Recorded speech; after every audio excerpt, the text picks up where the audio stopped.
कि दरिया अब तेरी खैर नहीं बूंदों ने बगावत कर ली है। कि दरिया अब तेरी खैर नहीं बूंदों ने बगावत कर ली है, बुज़दिल ना समझ नादां इनको लहरों ने बगावत कर ली है। हम परवाने हैं मौत समा, मरने का किसको खौफ यहां, रे तलवार तुझे झुकना होगा, गर्दन ने बगावत कर ली है। नमस्कार, वेलकम बैक मेरे सभी बागी, मेरे सभी योद्धा आ चुके हैं हाई इंटेंसिटी ट्रेनिंग प्रोग्राम में। तो ये आज हमारे दिन का दूसरा सेशन होने वाला है। पहले थॉट ये था कि एक ही बार में पूरा सेशन रिकॉर्ड करें ईएम वेव और सेमीकंडक्टर का, लेकिन दो बार में किया ताकि आप अपनी कन्वीनियंस के हिसाब से चीज़ों को मैनेज करके देख सकें। तो आइए करते हैं शुरुआत सेमीकंडक्टर की। ये हमारा उद्देश्य है। तेज रफ्तार में हम लोग सेमीकंडक्टर का क्विक रिकैप, उसके इंपॉर्टेंट क्वेश्चंस और फॉर्मूला शीट, ये चीज़ें आपके सामने मिलने वाली हैं। तो बिना समय बर्बाद किए आ जाते हैं सेमीकंडक्टर। सेमीकंडक्टर जो नाम से ही ये बताता है कि वो एक ऐसा मटेरियल है जिसकी प्रॉपर्टीज कंडक्टर और इंसुलेटर के बीच में है, जो थोड़ी ही प्रॉपर्टीज चेंज करने पे एक इंसुलेटर की तरह बिहेव करने लगेगा, और थोड़ा अगर आप चेंज कर दें तो वो कंडक्टर बन जाएगा। अच्छा, तो कैसे क्लासिफाई करते हैं हम लोग सेमीकंडक्टर को?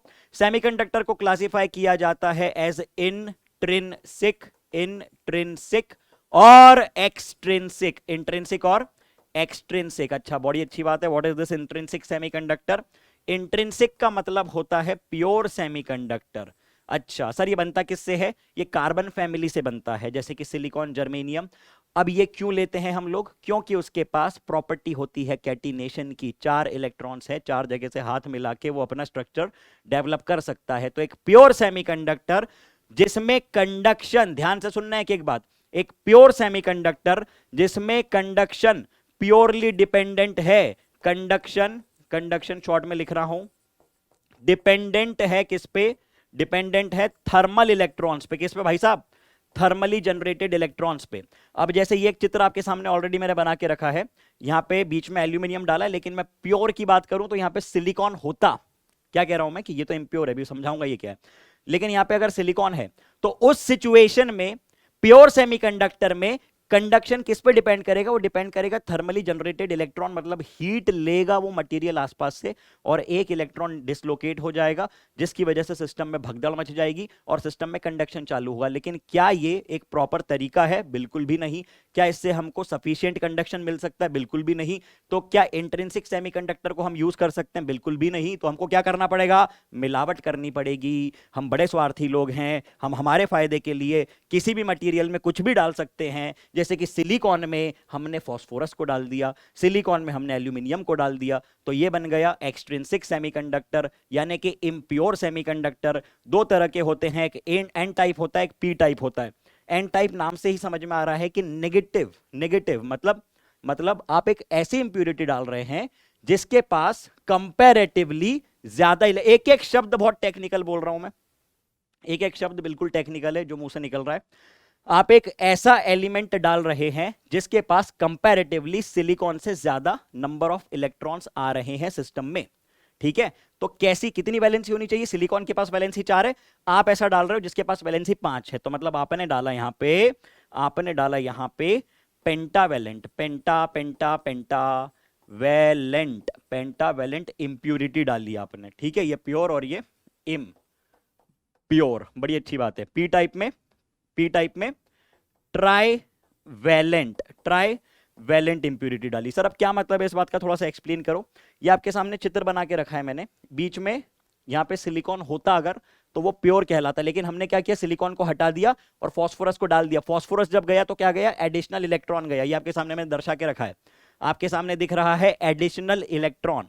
तो यहां पे सिस्टम में जो है फ्री इलेक्ट्रॉन्स का नंबर बढ़ गया। मैं ये नहीं कह रहा हूं, मैं ये कतई नहीं कह रहा हूं, मैं ये बिल्कुल भी नहीं कह रहा हूं कि इलेक्ट्रॉन्स का नंबर बढ़ गया सिस्टम में। ना ना ना ना ना, सिस्टम में इलेक्ट्रॉन का नंबर बढ़ने का मतलब है कि सिस्टम नेगेटिव हो गया। मैं कह रहा हूं फ्री इलेक्ट्रॉन एडिशनल आ गया है।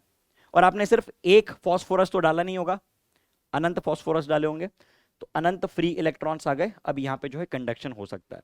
इसी तरह से अगर आप एल्यूमिनियम डालते हैं तो सिस्टम में इलेक्ट्रॉन की डेफिशिएंसी हो जाती है। यह ट्राइवैलेंट इंप्योरिटी है। कैसी इंप्योरिटी? ट्राइवैलेंट। तो यहां पे क्या होता है? यहां पे होल का नंबर बढ़ता है, यहां पे नंबर ऑफ होल बढ़ गया है। ठीक है, मतलब क्या सर अब ये पॉजिटिव है? बिल्कुल भी नहीं, इसके पास इलेक्ट्रॉन की डेफिशिएंसी है। सर मतलब तो एक ही है, कतई भी मतलब वो नहीं है। समझते हैं इस बात को। ठीक है, तो ये चित्र देख लो, ये काम की बातें हैं, बेसिक बातें, बिल्कुल। चर्चा को बढ़ाते हैं आगे। अब देखो हमने क्या कहा, इस बेसिस पे एक सिंपल सा सवाल देख लेते हैं पहले, फिर बातें बढ़ाते हैं आगे। पढ़ो जरा सवाल को। पढ़ो, मैं इसमें पढ़ता हूं। Read the question quickly. क्या कह रहा है सवाल? सवाल कह रहा है कि n n type semiconductor has large number of electrons but still it is electrically neutral. अच्छा अच्छा अच्छा सर, अभी अभी आपने क्या कहा? अभी अभी बेटा हमने ये कहा कि अगर ये एन टाइप सेमीकंडक्टर है तो इसके पास नंबर ऑफ इलेक्ट्रॉन्स तो ज्यादा है, लेकिन फिर भी ये इलेक्ट्रिकली न्यूट्रल है। तो सर इस बात का जस्टिफिकेशन कैसे दोगे? बेटा इस बात का जस्टिफिकेशन ऐसे देंगे कि अगर ये सिलिकॉन है, समझना बात को, सिलिकॉन जो है बिल्कुल बढ़िया तरीके से बैलेंस था, इसका घर बसा हुआ था, ठीक है, इसके पास हर तरफ से इलेक्ट्रॉन्स जो हैं, शेल्स फिल थे, इसके सारे ऑक्टेट्स फिल थे, बिल्कुल थे, है ना? ये हमने दर्शा दिया, ये देखो इधर इधर इधर इधर इधर इधर इधर इधर इधर इधर, हर जगह हर जगह हर जगह हर जगह हर जगह, ठीक है। कहीं कोई बच रहा है तो उसको भी फुल कर दो, बहुत बढ़िया। अब आपने क्या किया, एक तरफ से सिलिकॉन निकाला और एक तरफ से फॉस्फोरस डाला। अब ये जो फॉस्फोरस है ये पेंटावैलेंट है। कैसा है ये भाई साहब? पेंटावैलेंट। लेकिन मेरा सवाल आपसे ये है कि क्या ये फॉस्फोरस नेगेटिव होता है? बिल्कुल नहीं।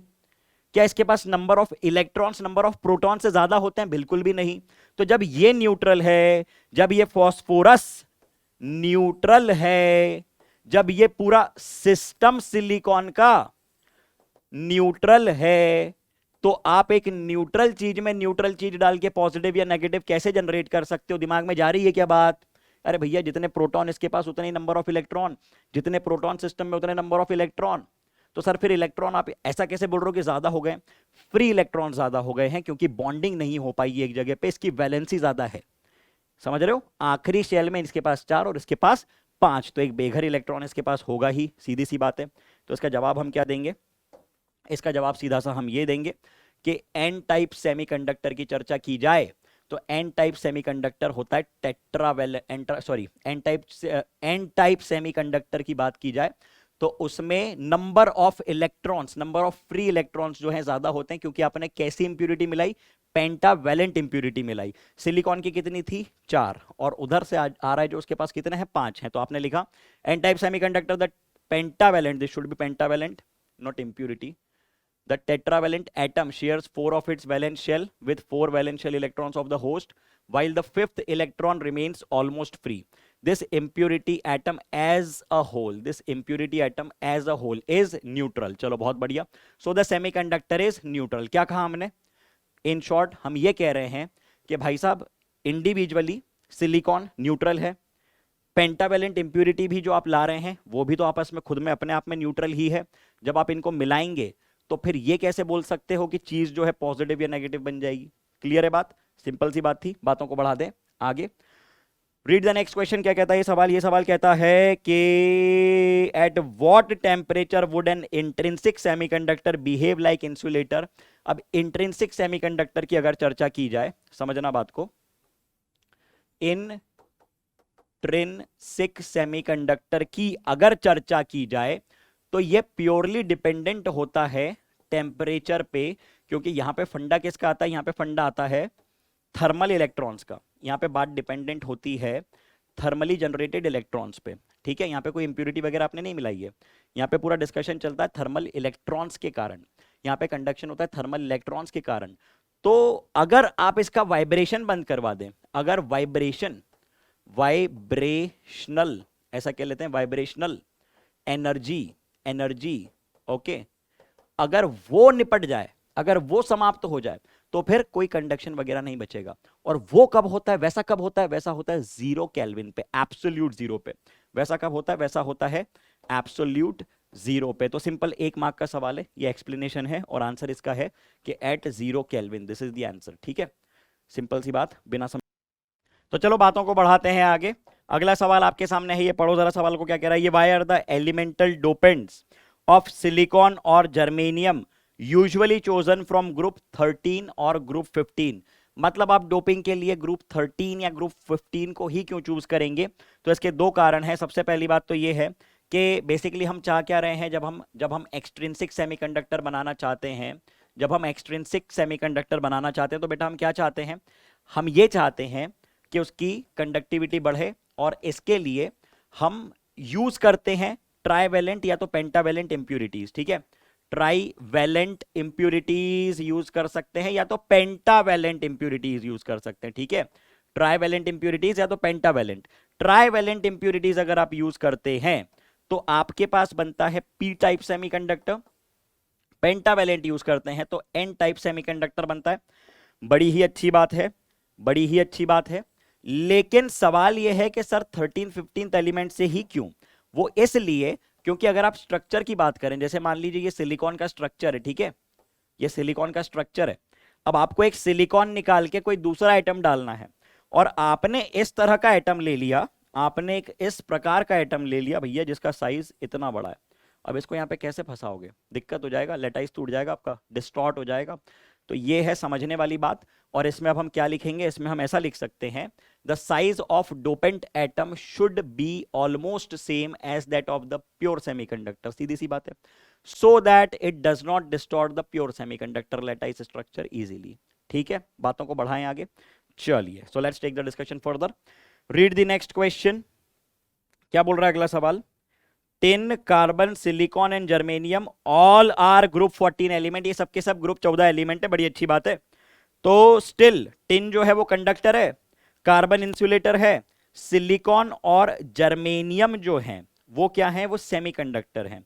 अब देखो, बहुत ही इंटरेस्टिंग बात है ये कि ये सब जो है ये ग्रुप 14 एलिमेंट्स हैं, ठीक है, सब भाई हैं, लेकिन फिर भी इन भाइयों में देखो कितनी कितनी अलग अलग नेचर है सबका। अगर आप बात करें टिन की तो ये भाई साहब जो है ये कंडक्टर हैं, ये कंडक्टर हैं, ठीक है। अगर आप बात करें कार्बन की तो ये भाई साहब क्या हैं? ये हैं इंसुलेटर, इंसुलेटर। और ये दो भाई जो है ना ये कंडक्टर है ना इंसुलेटर है अलग ही नेचर है इनका। क्या है ये सेमीकंडक्टर है, ठीक है। ऐसा क्यों? ये हमने कैसे समझा था? ये हमने समझा था वैलेंस बैंड थ्योरी से, ठीक है, on the basis of energy band. तो हम क्या कह सकते हैं? हम एनर्जी गैप के बेसिस पे इसको समझा सकते हैं। We can say that in case of tin, अगर आप टिन की बात करें, बड़ी अच्छी बात है, एनर्जी गैप इज 0, मतलब के कंडक्शन बैंड और वैलेंस बैंड ओवरलैप कर रहे होते हैं किसी भी समय पे, किसी भी टेम्परेचर पे। इसके पास इलेक्ट्रॉन्स हैं जो कि कंडक्शन बैंड में है, मतलब ये क्या है? ये कंडक्टर है। क्या है कि ये कंडक्टर है। तो हम कह रहे हैं कि अगर आप टिन की बात करें तो एनर्जी गैप 0 है, valence band and conduction band are overlapping, तो it is what? It is a conductor. Okay sir, ठीक है, मजा आ गया। In case of carbon, valence electron is in the inner orbit, मतलब जो ये वैलेंस बैंड है और ये जो कंडक्शन बैंड है इनमें अंतर है, इनमें गैप है, काफी बड़ा एनर्जी गैप है। और जो वैलेंस बैंड है वो इनर ऑर्बिट में है as compare to silicon and germanium. अब आपको स्ट्रक्चर देखना पड़ेगा, समझना बात को, ठीक है। आप बस सोचना थोड़ा सा, सुनो। ये अगर न्यूक्लियस है, ये न्यूक्लियस है, ठीक है, ये न्यूक्लियस है। अब जैसे जैसे शेल्स बढ़ते जाएंगे, जैसे जैसे शेल्स बढ़ते जाएंगे, तो आखिरी ऑर्बिट के बारे में सोचो, आखिरी ऑर्बिट के बारे में सोचो, वैलेंस इलेक्ट्रॉन्स के बारे में सोचो जो लास्ट ऑर्बिट में है, जो लास्ट ऑर्बिट में है। अगर अगर किसी के पास यहां पे इलेक्ट्रॉन्स हैं इतने नजदीक में तो ज्यादा अट्रैक्शन होगा। किसी के पास तीसरे चौथे पांचवें शेल में है, एक लेमैन रफली बात कर रहा हूं, बिल्कुल पांचवें शेल में, तो कितना कम अट्रैक्शन होगा। फील आ रही है? समझ पा रहे हो बात को? किसको निकालना आसान होगा, जो न्यूक्लियस के पास है या जो न्यूक्लियस से दूर है? सीधी सी बात है, जो न्यूक्लियस से दूर है। अब सोचो, अब सोचो कार्बन के बारे में और उसके भाइयों के बारे में, क्या अंतर है उनमें? साइज का अंतर है, हाँ या ना? Carbon, silicon, germanium and so on. तो हमने क्या कहा? लिखना, ये तो अब समझने वाली बात हुई। लिखेंगे क्या हम लोग लिखेंगे in case of carbon the valence electron is in the innermost orbit, okay sir, as compare to silicon and germanium, so the energy gap is large in case of this carbon, इतना, silicon के लिए इतना, germanium के लिए इतना, so carbon is insulator and silicon germanium are conductors, ठीक है। तो चलिए चर्चा बढ़ाते हैं आगे। पढ़ो जरा अगला सवाल। बेसिक बेसिक बातें चल रही हैं, ये सारी बातें हमने काफी डिटेल में डिस्कस की थी। वन शॉट वीडियो अगर आप लोग देख के बैठ रहे हो तो ये आप लोग जो है बहुत बेसिक आपका रिवीजन ही चल रहा है, आपको मालूम है ये सब फिर, ठीक है। वहां पे काफी बातें की थी हमने। अगला सवाल कहाँ गया? क्या कह रहा है ये सवाल?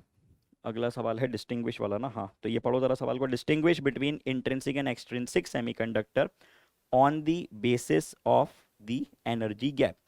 अब देखो, एनर्जी डायग्राम के बेसिस पे हम क्या बोल सकते हैं? सबसे पहले इंट्रिंसिक, इंट्रिंसिक जो होता है वो होता क्या है? Intrinsic semiconductor, extrinsic, extrinsic semiconductor. Intrinsic के लिए आप बोल रहे हैं कि सर ये प्योर है, ये कैसा है? सर ये प्योर है। और इसके बारे में आप बोल रहे हैं कि सर ये इम्प्योर है। अच्छा, इसका डायग्राम बना के बता दीजिए सर। देखो जरा चित्र। अगर हम बात करें प्योर सेमीकंडक्टर की, अगर हम बात करें प्योर सेमीकंडक्टर की, तो इसमें कोई डोपिंग है क्या? बिल्कुल भी नहीं है। इसमें कोई डोपिंग है क्या? बिल्कुल भी नहीं है। सर इसका स्ट्रक्चर कैसा बनेगा? बेटा इसका स्ट्रक्चर कभी आपको बनाने का बोल दिया जाए तो आप सिंपली ऐसे 4-6 गोले बनाना, उनको ज्वाइन करवा देना, उनको ज्वाइन करवा देना। सुन लेना बात ध्यान से मेरी। ऐसे ऐसे ऐसे ऐसे ऐसे पूछ सकते हैं, है ना, बोर्ड वाले हैं, पूछ सकते हैं, बोल सकते हैं कि बना के दिखाओ तुम, तो हमको यकीन नहीं आ रहा है कि तुमको मालूम है, तो ऐसे बना के दिखा देना, ठीक है, खींच के ऐसे दिखा देना, बहुत बढ़िया। फिर वो बोलेंगे कि अच्छा इसमें इलेक्ट्रॉन्स तो तुमने दिखाए नहीं, मार्क काट लेंगे तुम्हारे, बोल अरे रुक जाओ, ये दिखा देना, ये ऐसे, ठीक है, बॉन्डिंग करवा देना, ये रहे इलेक्ट्रॉन्स। सबके घर बस गए? अरे सबके घर बस गए, देख लो इधर, कोई बचा है? ये बचा है, इसको दे दो, दे दो, इसको भी दे दो, ये दे दो इधर, ये मांग रहा है, इसको दे दो, ये देखो, ये दे दिया ना, चलो बहुत बढ़िया, ये दे दिया। ओके, सबके घर बस गए, बहुत बढ़िया। कौन है ये? सिलिकॉन है। अब इसके अंदर लिख नहीं रहा हूं मैं, ऐसा ही ऐसे ना, सिलिकॉन है। क्या यहाँ पे कोई एडिशनल इलेक्ट्रॉन घूम रहा है? कोई वेला इलेक्ट्रॉन है? कोई आवारा इलेक्ट्रॉन है? नहीं है। तो कंडक्शन कैसे होगा? कंडक्शन कैसे होगा? यही तो समस्या है, यही तो समस्या है कि टेम्परेचर बढ़ने से, वाइब्रेशन एनर्जी बढ़ने से कोई इलेक्ट्रॉन छोड़ के निकल सकता है। इस स्टेट में आप ये लिखेंगे कि देखो प्योर स्टेट में number of electrons, number of holes आपस में बिल्कुल बराबर है। किसकी बात चल रही है? इंट्रिंसिक सेमीकंडक्टर की। क्या कहा हम लोगों ने? कि they are pure semiconductor not doped with any impurity, number density of free electron equal to the number density of hole. तो ये मैंने कर दिया हाईलाइट, बहुत बढ़िया। अब इसका चित्र आप बना दो, ये रहा वैलेंस बैंड, ये रहा conduction band. Most of the electrons are in the valence band, लेकिन कुछ इलेक्ट्रॉन्स, कुछ क्रांतिकारी इलेक्ट्रॉन्स एनर्जी लेके, कौन सी एनर्जी लेके? हीट एनर्जी लेके, थर्मल एनर्जी लेके यहां से पहुंच गए, नीचे से पहुंच गए ऊपर, वैलेंस बैंड से पहुंच गए कंडक्शन बैंड में। कुछ इलेक्ट्रॉन्स ने सराउंडिंग से एनर्जी ले ली और उन्होंने जो है डांस किया और भाग गए, उनको हीट लगी, भाग गए छोड़ के, ठीक है, वैलेंस बैंड से कंडक्शन बैंड में। एक्सट्रिंसिक की अगर हम बात करें, चर्चा समझ में आई? Valence band, conduction band, energy gap, कुछ इलेक्ट्रॉन्स थर्मली, ये लिख देना इसको, इलेक्ट्रॉन नहीं, इसको लिखना स्टार बना के, थर्मली जनरेटेड इलेक्ट्रॉन, एग्जामिनर खुश होगा, ठीक। Extrinsic semiconductor they are doped with trivalent और पेंटावैलेंट इंप्योरिटी, मालूम है हमको। तो इसमें number of electron number of hole के बराबर होता है क्या? बिल्कुल भी नहीं होता है, खत्म बात, ठीक है। चलिए अगला सवाल आपके सामने आ रहा है, पड़ोस को।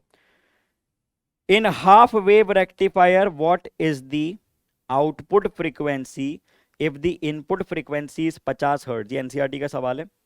What is the output frequency of a full wave rectifier for the same input frequency? अब देखो सवाल क्या पूछ रहा है आपसे, है ना, बच्चे इसमें कंफ्यूज हो जाते हैं कई बार। कंफ्यूज होने वाली बात बिल्कुल भी नहीं है, कंफ्यूज होने वाली बात बिल्कुल भी नहीं है। सबसे पहले बोल रहा है कि half wave rectifier what is the output frequency if input frequency, input frequency 50 hertz है, ठीक है। अब हाफ वेव रेक्टिफायर होता क्या है? हाफ वेव रेक्टिफायर कुछ ऐसा होता है कि ये आपके पास अगर इनपुट आ रही है तो वो आधी आधी आउटपुट को रेक्टिफाई कर देगा, इसको हटा देगा, इसको हटा देगा, इसको रहने देगा, इसको रहने देगा। क्यों? क्योंकि आप एक डायोड यूज कर रहे हो। क्यों? क्योंकि आप एक डायोड यूज कर रहे हो वहां पे, ठीक है ना। तो ये जो है नेट आउटपुट आपको कुछ ऐसा दिखेगा। नेट आउटपुट इसमें आपको कुछ हाफ वेव रेक्टिफायर में, हाफ वेव रेक्टिफायर में ऐसा दिखेगा, ठीक है। मतलब जो आपके काम के साइकिल्स थे, जैसे मैं मानूं कि प्लस की अगर मैं बात करूं तो जितनी देर में प्लस आ रहे थे उतनी ही देर में प्लस आ रहे हैं, जितनी देर में प्लस आउटपुट आ रहा था, देखो ना, उतनी ही देर में प्लस आउटपुट अभी भी आ रहा है, उतनी ही देर में प्लस आउटपुट अभी भी आ रहा है। तो ये बात चल रही है हाफ वेव रेक्टिफायर की। इनपुट फ्रीक्वेंसी आपकी 50 हर्ट्ज है, यहां पे देखो क्या चल रहा है। अब अगर मैं बात करूं double wave rectifier, full wave rectifier, जिसमें 2 डायोड यूज करते हैं, तो उसमें पता है क्या खेल होते हैं?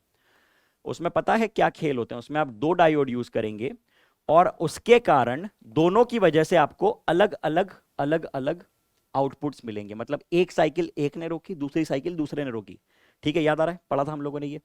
तो नेट आउटपुट उसका कैसा बनेगा? उसका नेट आउटपुट ऐसा बनेगा, जैसे मान लो एक डायोड का आउटपुट में सफेद से दिखा देता हूं, दूसरी डायोड का आउटपुट में हरे से दिखा देता हूं, एक का सफेद से दूसरे का हरे से। अच्छा, तो यहां तो क्या हुआ? पिछली बार कितनी देर में, पिछली बार मान लो आप 1 सेकंड में एक पल्स, समझना, समझने वाली बात बोल रहा हूं मैं, 1 सेकंड में एक पल्स, 1 सेकंड में एक पल्स, या 0.1 सेकंड में एक पल्स, तो यहां पे भी तो वही रेट था। यहाँ पे फ्रीक्वेंसी चेंज हुई क्या? नहीं हुई। लेकिन यहाँ पे फ्रीक्वेंसी देखो डबल हो गई, डबल हो गई, एडिशनल मिली, एडिशनल मिली। तो हाफ वेव रेक्टिफायर के लिए जो इनपुट फ्रीक्वेंसी थी वही आउटपुट फ्रीक्वेंसी रहनी चाहिए। फुल वेव रेक्टिफायर के लिए भाई साहब आपने कर दी है डबल। तो आंसर आप लिखेंगे 50 हर्ट्ज और 100 हर्ट्ज। मतलब कि हाफ वेव रेक्टिफायर की अगर मैं बात करूं, so for a half wave rectifier frequency of output frequency of input बराबर फुल वेव रेक्टिफायर की बात करें तो वो हो चुकी है 2 गुना। रीजन आपके सामने है, ग्राफ से समझा सकते हैं। ठीक है, बेसिक बात है, बातों को बढ़ाते हैं आगे। ठीक है, okay. Next next next next question आपके सामने। If we not is the potential barrier across the PN junction diode, PN junction याद है ना, ये पी ये एन चिपका दिया, ओके, पीएन को चिपका दिया, बायसिंग करते हैं हम लोग, ये पी है ये एन है, अगर मैंने ऐसे चिपकाया इसको, ऐसी बायसिंग कर दी, पी को पॉजिटिव से एन को नेगेटिव से, तो ये क्या कहलाती है? ये कहलाती है फॉरवर्ड बायसिंग। और अगर मैं इसका उल्टा कर दूं, कैसा उल्टा सर?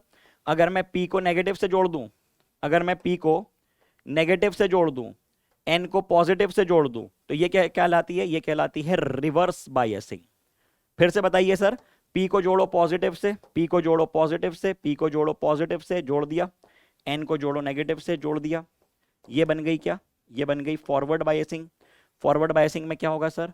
बेटा फॉरवर्ड बायसिंग में कुछ ऐसा होगा कि यहां पे तो holes holes holes holes holes है, ये डिप्लीशन रीजन होती है, हाँ या ना?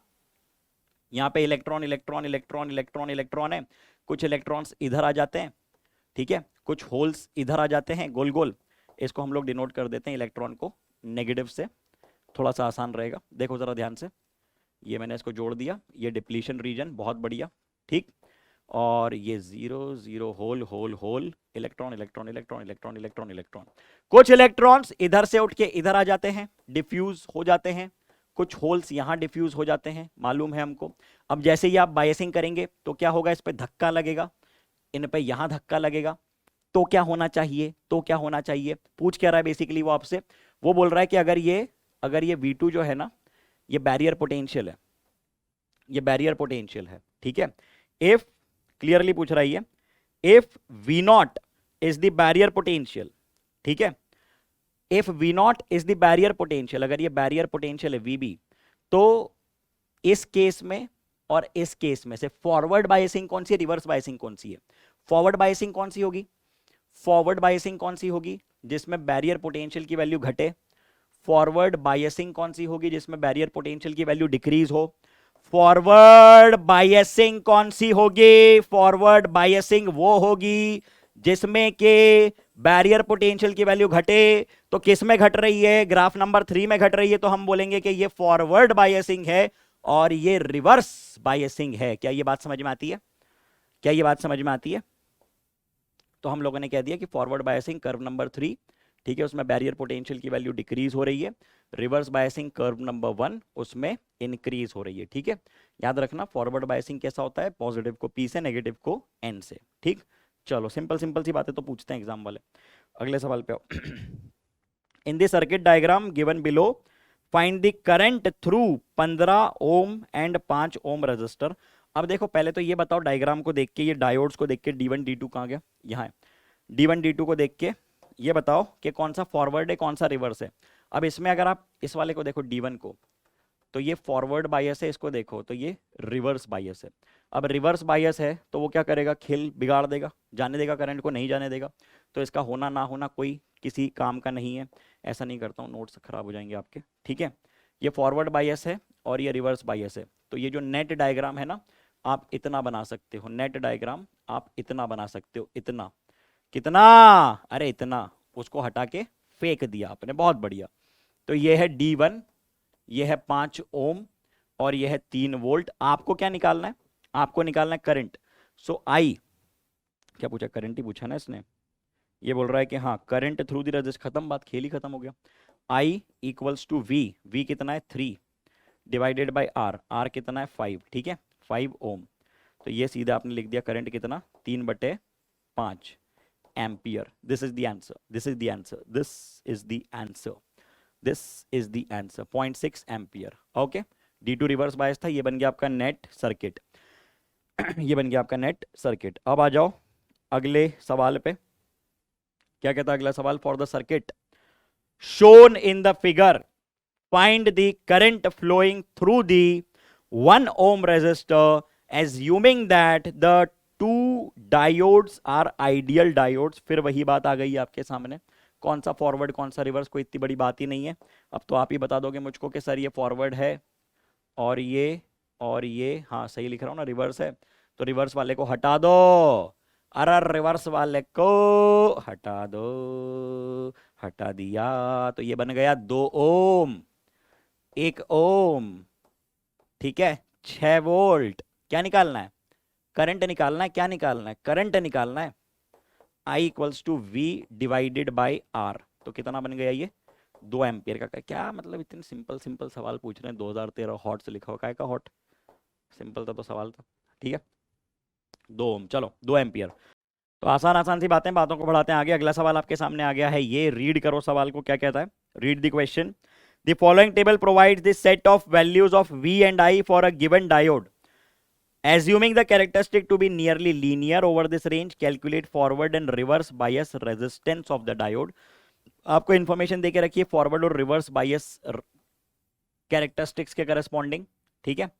आपको निकालना है पहले केस में फॉरवर्ड बायस रेजिस्टेंस, जो कि हो जाएगा, let's say this is R forward, so delta V divided by delta I. Delta V कितना बन जाएगा? डेल्टा वी बन जाएगा 0.4 डिवाइडेड बाय डेल्टा आई कितना बन जाएगा? 20 मिली एम्पियर, ठीक है। 10⁻³ लिख दिया मैंने, तो ये आपके पास ओम में आएगा आंसर इधर से, ठीक है। तो इसको कैलकुलेट कर लेते हैं, कितना आता है? ये बनता है 4 डिवाइडेड बाय 200, है ना, और ये 10⁻³ को ऊपर ले गए, ये 0.4 हटाए, पॉइंट हटाए तो 0 नीचे आ गया, ठीक है, और ये 10⁻³ ऊपर चला गया।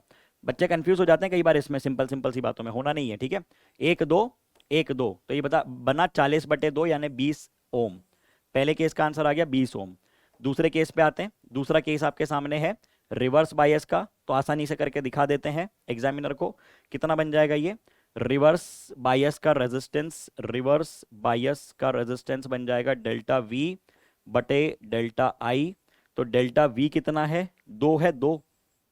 डेल्टा आई कितना है? 0.25 इंटू 10⁻⁻6, ठीक है, 10⁻⁻6। ये कैंसल आउट हो गया 8 बार, तो आंसर आपके सामने आ गया 8 इंटू 10⁻⁻6 ओम, ठीक है। ये आ गया है आपके सामने फॉरवर्ड और रिवर्स रेजिस्टेंसेस। आसान था, आसान था, ठीक है। चाहिए तो इसको देख लेना, ये इधर भी सॉल्व करके रखा हुआ है। कितना? 20 ओम और 8 इंटू 10⁻, बराबर आ रहे हैं हमारे? सही आ रहे हैं, बिल्कुल सही आ रहे हैं। तो बातों को बढ़ाते हैं आगे, let's take the discussion ahead. अगला सवाल आपके सामने आ रहा है। Suppose a pure silicon crystal has 5 into 10⁻28 atom per meter cube, ठीक है। 5 into 10⁻28 atoms per meter cube. It is doped by 1 ppm, 1 parts per million concentration of pentavalent arsenic, ठीक है। Calculate the number of electrons and holes। अब इसमें information आपको क्या देके रखी हुई है? इंफॉर्मेशन आपको देके रखी हुई है नंबर ऑफ इंट्रिंसिक कैरियर्स, ठीक है। एनआई आपको देके रखा हुआ है 1.5 इंटू 10⁻16 पर मीटर क्यूब। और आपसे पूछ क्या रहा है? ये क्लियरली बोल रहा है कि calculate the number of electrons and the number of holes, ठीक। तो क्या हम लोग सबसे पहले इस इंफॉर्मेशन को अगर यूज करें, इस इंफॉर्मेशन को अगर हम यूज करें, क्या लिख दिया हम लोगों ने? हमने लिख दिया N I equals to 1.5 into 10⁻16 per metre cube. बड़ी अच्छी बात है, बड़ी अच्छी बात है। अब हम लोग एन आई स्क्वायर को N E into N H ऐसा लिखते हैं क्या? बिल्कुल लिखते हैं, सीखा है हम लोगों ने, है ना, ये रिलेशन सीखा है हम लोगों ने। हाँ या ना? Concentration, electron concentration, hole concentration, concentration of intrinsic carriers आपको देके रखा हुआ है क्लियरली। एनआई की वैल्यू आपको देके रखी है 1.5 इंटू 10⁻16 लिख दिया हम लोगों ने, दिस इज 16, ठीक है। 1.5 इंटू 10⁻16 लिख दी। उसके बाद हमने हमारा फॉर्मूला लगा दिया। अब आपको क्या इंफॉर्मेशन देके रखी है? आपको बोल रहा है suppose a pure silicon crystal 5 into 10⁻28 atoms per metre cube, और आपने इसमें डोपिंग की है 1 ppm की। अब समझना, आपके पास जो ये है प्योर सिलिकॉन क्रिस्टल, ठीक है, प्योर सिलिकॉन क्रिस्टल में, प्योर सिलिकॉन, ध्यान से सुनना बात, सिलिकॉन क्रिस्टल में इतने 5 × 10⁻28 एटम्स हैं, ठीक है, पर मीटर क्यूब में। और आपने इसमें क्या मिलाया, आपने इसमें मिला दिया 1 ppm का पेंटावेलेंट आर्सेनिक। एक आर्सेनिक मिलाने से, ठीक है, एक आर्सेन, एएस का नाम आर्सेनिक ही होता है ना, एएस ही यूज करते हैं, आर्सेनिक एस्टेटिन तो नहीं होता है। पेंटावेलेंट है, इतनी बात इंपॉर्टेंट है, ठीक है, पेंटावेलेंट है, वो बात इंपॉर्टेंट है। सो एक कॉन्स्टिट्यूएंट मिलाने से, टेक्निकली बोलूं तो एक कॉन्स्टिट्यूएंट मिलाने से एक इलेक्ट्रॉन आता है एडिशनल, आता है कि नहीं? 2 मिलाने से 2 आएगा। आप कितने मिला रहे हो? आप पर मीटर क्यूब 1 ppm मिला रहे हो। मतलब कितने नए इलेक्ट्रॉन्स आप ले आए, कितने नए इलेक्ट्रॉन्स आपने जनरेट कर दिए पर मीटर क्यूब। भाई साहब यहां पे इतने एटम्स थे 1 मीटर क्यूब में, और आपने उसमें मिला दिए इतने, कितने कितने इतने, ये इतने 1 ppm, ठीक है। तो ये बन गया 5 × 10⁻28 डिवाइडेड बाय मिलियन, 10 लाख 10⁻6 कितना बन गया? This is 5 × 10⁻22। Ne की वैल्यू आपके सामने आ चुकी है, Ne की वैल्यू आ चुकी है, Ni देके रखा हुआ है, तो क्या हम लोग NH कैलकुलेट कर सकते हैं? Ni² डिवाइडेड बाय Ne, क्या हम लोग यहां से NH की वैल्यू कैलकुलेट कर सकते हैं? जल्दी बताइए, तो कर लीजिए जल्दी से। इंफॉर्मेशन आपको देके रखी थी, इंट्रिंसिक कैरियर्स की डेंसिटी देके रखी है, बिल्कुल।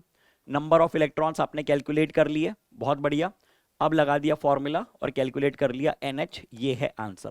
जल्दी करो, साथ में जल्दी करो, करते चलो साथ में, रुकना नहीं है, थकना नहीं है, सोचना नहीं है, करते जाना है साथ साथ, ठीक है। ये नहीं सोचना है कि कर लेंगे बाद में, आलस नहीं करना है, ठीक है, अभी करना है साथ में। अगले सवाल पे आ जाओ। चलो, तो अगला सवाल आपके सामने है, ये रीड करो सवाल को, क्या कहता है ये, read the question. A 220 volt supply is connected between point A and B shown in the figure. What will be the potential difference V across the capacitor? आपको कैपेसिटर के अक्रॉस पोटेंशियल डिफरेंस कैलकुलेट करना है। अगर आप circuit को देखें तो यहां पे एक डायोड लगी है जो कि है फॉरवर्ड बायसिंग में, और यहां पे एक कैपेसिटर लगा हुआ है, और आपने जो इनपुट दी है वो है AC, वो है पल्सेटिंग इनपुट। तो क्या ये सर्किट जो है ये एक हाफ वेव रेक्टिफायर का सर्किट है? क्या ये एक हाफ वेव रेक्टिफायर का सर्किट है? बिल्कुल है सर। तो हाफ वेव रेक्टिफायर क्या करता है? हाफ वेव रेक्टिफायर कुछ ऐसा करता है कि जो इनपुट आती है उसकी आधे सिग्नल्स को रोक लेता है। मतलब आपके पास आउटपुट कुछ ऐसा मिलेगा, है ना। और कैपेसिटर क्या करेगा? कैपेसिटर चार्ज होगा, फिर डिस्चार्ज होगा, ताकि वो एक यूनिफॉर्म रेट पे इस तरह से जो है एनर्जी सप्लाई कर सके, है ना। लेकिन क्या यहां पे कोई लोड रेजिस्टेंस लगा है? क्या सर्किट में कोई लोड रेजिस्टेंस दिख रहा है आपको? बिल्कुल नहीं सर, नहीं दिख रहा है। Load resistance is not present. तो लोड रेजिस्टेंस प्रेजेंट ना होने के कारण क्या होगा? उसकी वजह से क्या होगा? उसकी वजह से जब कैपेसिटर है ना, चार्ज तो हो गया, कैपेसिटर जो है उसकी चार्जिंग तो हो गई, कैपेसिटर की जो है चार्जिंग तो हो गई, लेकिन लोड रेजिस्टेंस नहीं है तो डिस्चार्ज नहीं हो पाएगा। मतलब कैपेसिटर के अक्रॉस जो पोटेंशियल है वो उसकी पीक वैल्यू के बराबर रहेगा। घूम फिर के बात ही ये पहुंच रही है, कैपेसिटर पे जो पोटेंशियल है वो उसकी पीक वैल्यू के बराबर रहेगा, जो कि होता है कितना? अगर आपको देके रखा हुआ इनपुट 220 वोल्ट, तो वो बन जाएगा √2 टाइम्स ऑफ 220। कितना? √2 टाइम्स ऑफ 220। तो ये आपके सामने आ गई है पीक वैल्यू, ये आपके सामने आ चुका है पीक वोल्टेज। ठीक है, पढ़ लेना इसको, जो मैंने आपको समझाया वही सब लिखा हुआ है यहाँ पे, कुछ अलग कुछ नया नहीं लिख दिया। ठीक है, तो चलिए, और काम की बात यह है कि लोड रेजिस्टेंस मिसिंग है, इसलिए कैपेसिटर डिस्चार्ज नहीं हो पाएगा। एक बार चार्ज हो गया तो उसके अक्रॉस पोटेंशियल उसकी मैक्सिमम वैल्यू के बराबर रहेगा। ठीक है, चलिए अगला सवाल पढ़ते हैं, काफी लंबा चौड़ा सा दिख रहा है। 5 मार्क का सवाल होता है ऐसा। तो क्या कह रहा है ये, why are photo diodes preferably operated under the reverse bias when the current in the forward bias is known to be more than the reverse bias. ये बोल रहा है कि why are photo diodes operated under reverse bias when the current in the forward bias is known to be more than the reverse bias। ठीक है। दूसरी बात, the two photoelectronic devices, photodiode and the solar cell, have the same working principle but differ in terms of पढ़ लो इसको, आप भी पढ़ लो, but differ in terms of their process of operation। Explain the difference between the two devices in terms of biasing and in terms of the junctional area and the VI characteristic। तो एक एक की बात करते हैं। सबसे पहले आपसे ये पूछ रहा है फोटो डायोड का जो ए पार्ट है, ठीक है, तो उसमें आप सिंपली ये बता सकते हैं, he is asking that why photo diodes are preferably operated under the reverse bias. ठीक है, अंडर द रिवर्स बायस। तो सीधा आपका इसका स्टेटमेंट आप लिखिए कि जो माइनॉरिटी कैरियर्स हैं, ठीक है, जो माइनॉरिटी कैरियर्स हैं, माइनॉरिटी चार्ज कैरियर्स में जो फ्रैक्शनल चेंज है, the fractional change in minority carriers is more. मतलब के जो मेजॉरिटी कैरियर्स हैं उनका फ्रैक्शनल चेंज बहुत ही कम है as compare to the minority charge carriers. मतलब मैक्सिमम किसका चेंज हो रहा है, माइनॉरिटी कैरियर्स का चेंज हो रहा है। मेजॉरिटी कैरियर्स का चेंज माइनॉरिटी कैरियर्स के चेंज के कंपैरिजन में नेग्लिजिबल है। क्या कहा मैंने ये कहा कि fractional change in majority charge carrier is very less as compare to the fractional change in the minority charge carriers. ठीक है, ऑन इल्यूमिनेशन। अब अगर हम कंपैरिजन करने जाएं किस का, फोटोडायोड और सोलर सेल का, जिस बेसिस पे ये कह रहा है उस बेसिस पे करेंगे हम। ठीक है, सबसे पहले बायसिंग की अगर हम लोग बात करें तो बायसिंग के बेसिस पे हम कह सकते हैं कि भाई साहब जो आपका फोटोडायोड है उसको आप यूज करते हैं रिवर्स बायस में, इतना लिखने पे आधा मार्क मिल गया। लेकिन सोलर सेल में कोई बायसिंग की जरूरत होती है क्या, नहीं होती, तो इसमें no external biasing is required. चलो बड़ी अच्छी बात है। अगली बात, जंक्शनल एरिया फोटोडायोड में तो बहुत छोटा होता है, आधा मार्क और मिल गया। Large for solar cell to be incident on it, बड़ा होता है इसका एरिया क्योंकि आप ज्यादा रेडिएशन चाहते हैं। ठीक है, large for solar radiation to be incident on it.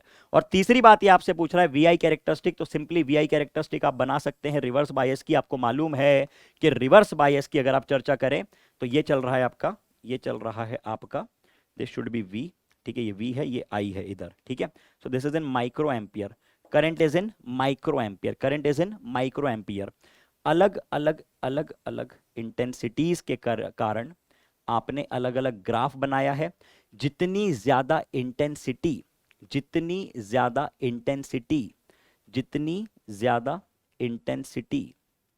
उतना ये देखो इधर क्या लिख सकते हो आप, आप लोग I1 I2 I3 I4। ठीक है, चौथे केस की अगर हम लोग बात करें जिसमें ये हमसे कह रहा है कि आप इनका कंपैरिजन करो on the basis of the VI characteristics, तो क्लियरली हम लोग क्या दिखा सकते हैं इसमें, क्लियरली हम लोग ये बोल सकते हैं कि ये रहा आपके सामने ग्राफ रिवर्स बायस करंट का। ठीक है, रिवर्स बायस का VI कैरेक्टरिस्टिक।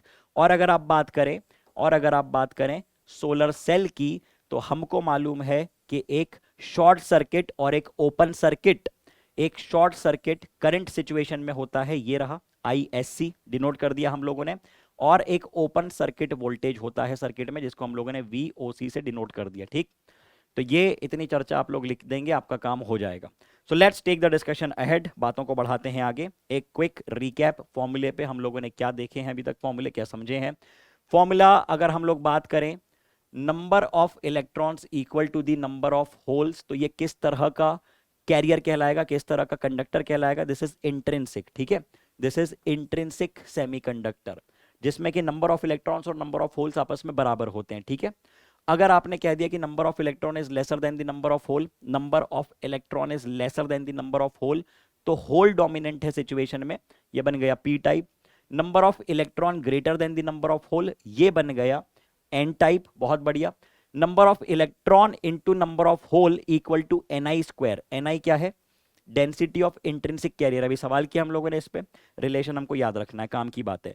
टोटल करंट की अगर आप चर्चा करें सिचुएशन में तो वो होता है electron current plus the hole current. और आई की अगर मैं फॉर्मूले की बात करूं तो वो होता है NeAVD। N is the number density, E is the charge of electron, A is the area and VD is the drift velocity. ठीक है, एक फॉर्मूला आपको याद रखना है कंडक्टिविटी का। ठीक है, sigma equal to E times of N E into mu E plus N H into mu H. Mu is the mobility, sigma is the conductivity. ठीक है, तो यहां से आप लोगों से कभी कंडक्टिविटी या मोबिलिटी पूछी जाए तो आप बता सकते हैं। ये सारी बातें याद रखना है, मैराथन में काम आएगी। कई सारी चीजें हम लोग डिस्कस करेंगे, कई सारे सवाल करेंगे मैराथन में, इसलिए अभी से मैं आपको बार बार बता रहा हूं। ठीक, तो चलो चर्चा बढ़ाते हैं आगे। अब मिलेंगे अगले सेशन में अगले और 2 टॉपिक्स के साथ, और ये सारी चीजें समाप्त होती जा रही हैं, रिवाइज करते जाओ। 18 और 19 को आपके जीवन का एक बहुत बड़ा इवेंट है, ये मान के चलो। ठीक है, so all of you take care, good bye, tata, see you all, bye bye bye bye.